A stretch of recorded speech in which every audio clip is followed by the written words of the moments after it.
Jen. Hi, Mary. How are you? I'm good. I'm excellent. I'm Good. happy that I did this challenge, even though Are it took you? a little while. But you did it, which is the main thing, But right? I did it and I learned so much doing it. Did you? Yes, a phenomenal amount, like more than the exercise. And it's sort of what we were touching on before we officially launched this conversation, which is resistance about writing. And I actually had quite a bit of it. And I kept reminding myself this is play. This is not like uh, a story I'm going to enter into some sort of competition. It's for fun. I kept saying it's for fun, but it's interesting because as you know, I'm a recovering perfectionist. So procrastination and resistance are our go-to behaviors. Uh-huh. So we don't have to worry about perfectionism because we don't produce anything. I hear you, sister. Yeah. Yeah, and so that was one thing that I was fighting against, and the other one was the uh, the exercises, the warm up exercises to the challenges you gave me. I after we talked, I looked at what I wrote, and everything was evocative. There was actually like no story at all. And it took me a while to understand that. And I the interesting thing about the creative process is uh, in this instance is I did something I've never done before, but have always wanted to do. And I think I mentioned it in our uh, in in the challenge conversation of dictating, sort of Aha. stream of consciousness dictation. So I did that twice. And it was really interesting because uh, there was a lot of not so great stuff and some repetition, but there were some good threads which made me see what the story was. Aha. And again I had the, well, I should say, theme. And I remember I messaged you and said I realized what the theme is, like, because that was the hardest part. Like when you asked me why is it that you want to go there so badly to the Mesquita in Cordoba, I didn't know, because all throughout COVID, I had that feeling, oh, I just wanted to sit down in it, but I didn't understand why Yeah. um, in an intellectual way. It was all a vague emotion.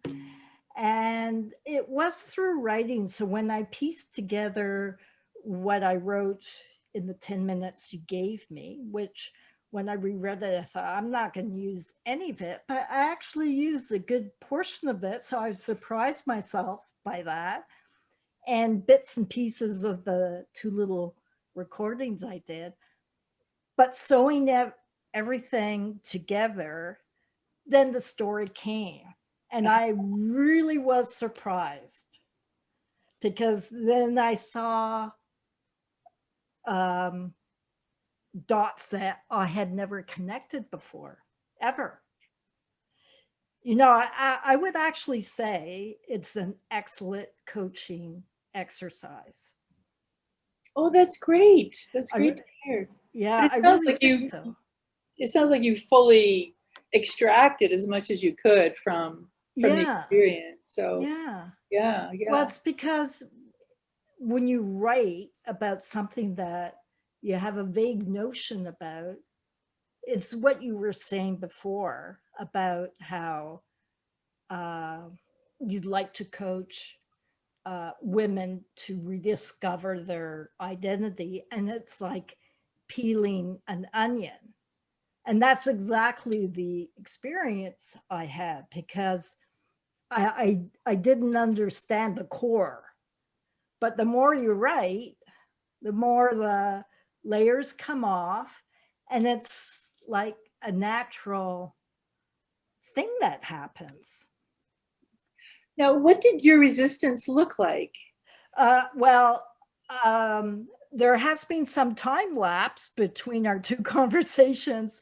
So for the first couple of days, it was sort of contained excitement, but I couldn't write it. And I think, uh, again, you start judging what you've written already and you think, ugh. But then what I told myself again and again, it's play, don't take it so seriously. But then what worked finally is just doing a chunk at a time. Uh-huh. So I sort of divided it in thirds and did one third one day and okay, looked at it the next and um, I like the idea of reading what I think this was your process too, reading what you wrote the day before and following up Yeah, on that. yeah. That really helped to get that flow back. And so that's what worked in the end instead of treating it as a whole, just to do a section at a time. Well, I think too, it's really wonderful that you found a way into it through doing the dictation, Yeah. right? And yeah, yeah. And then you have to get over your voice, which is the funny thing. I said, oh, I don't like my voice.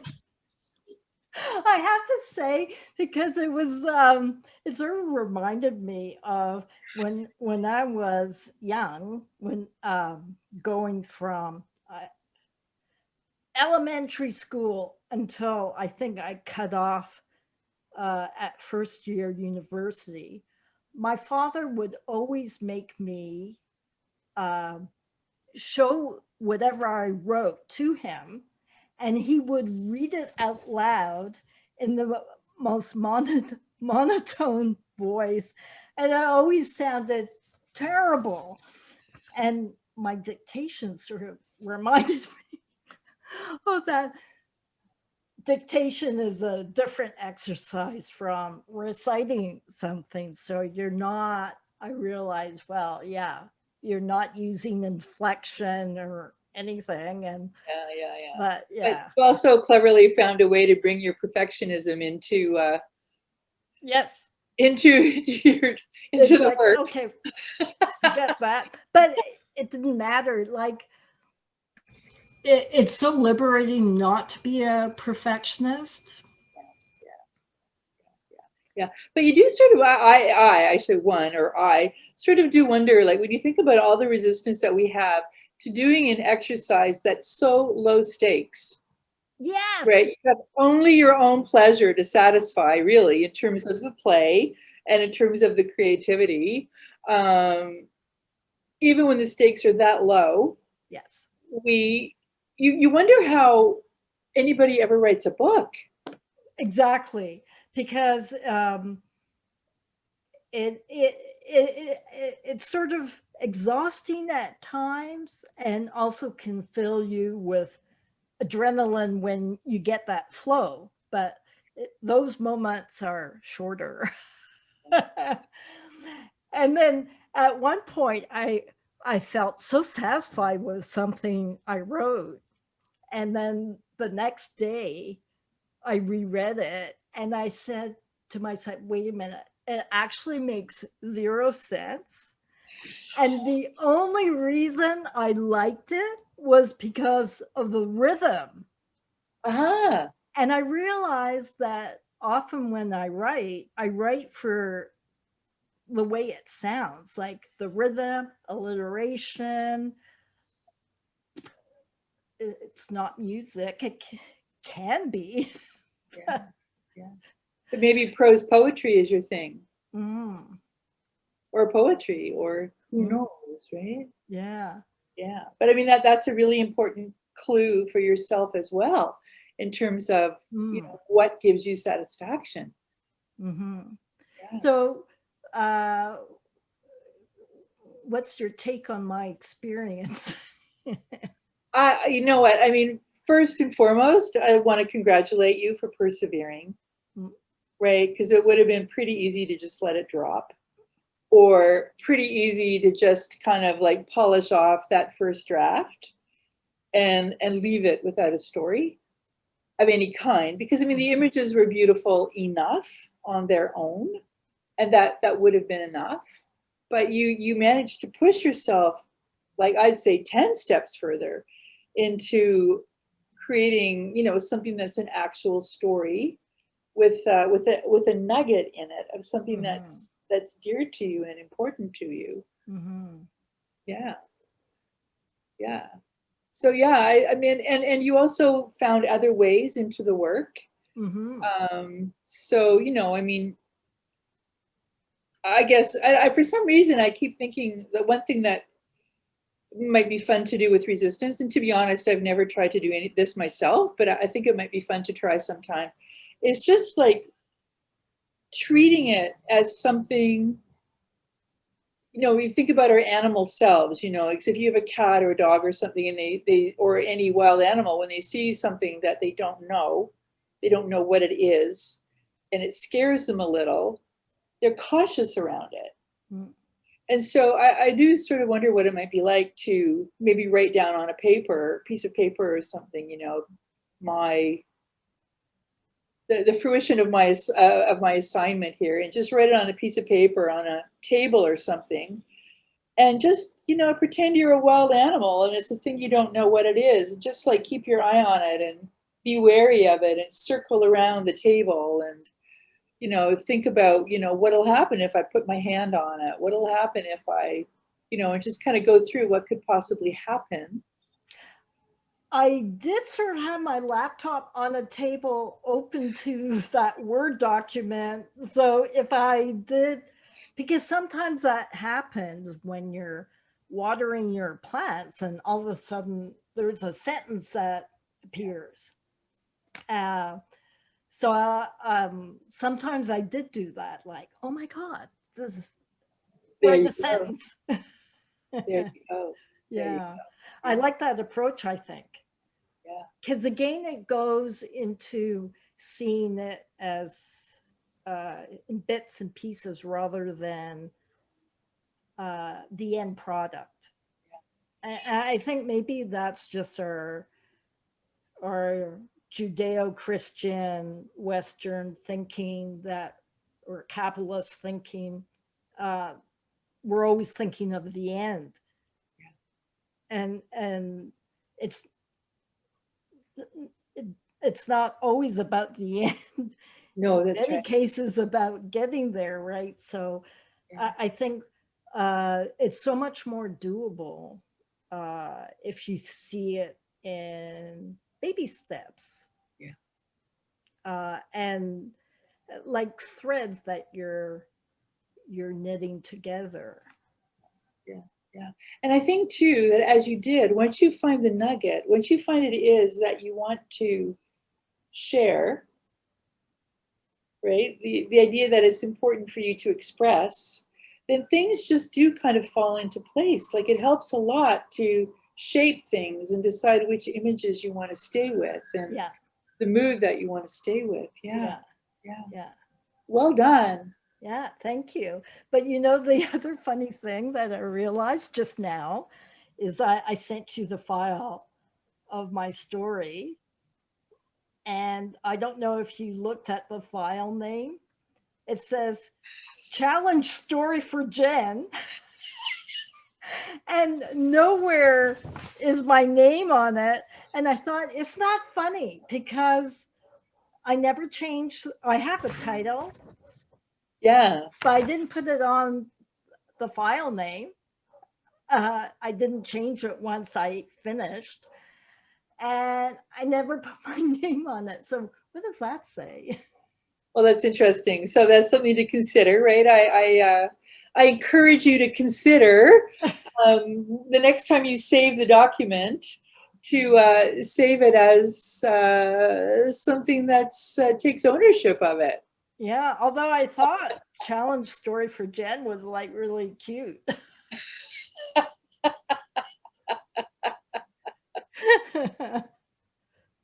But it's a bit of a metaphor in a way, isn't it, It too? is. It Yeah, is. yeah. I mean, if you wrote a book with that title, it has nothing to do with Jen at all, actually. It has completely to do with your process. That could be pretty funny.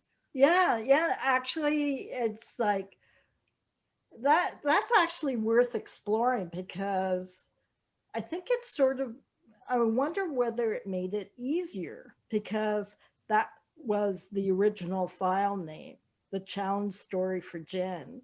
Yeah. And it's fascinating that you mention it because the focus was I was writing for you, not for me. And that made it easier. Huh. Now, I wonder if the story would have changed had you been writing for yourself. Well, in the end, I think I did write it for myself, Yeah. but I think that I think you were the energy Oh, because I wouldn't have written it um, without the challenge, right?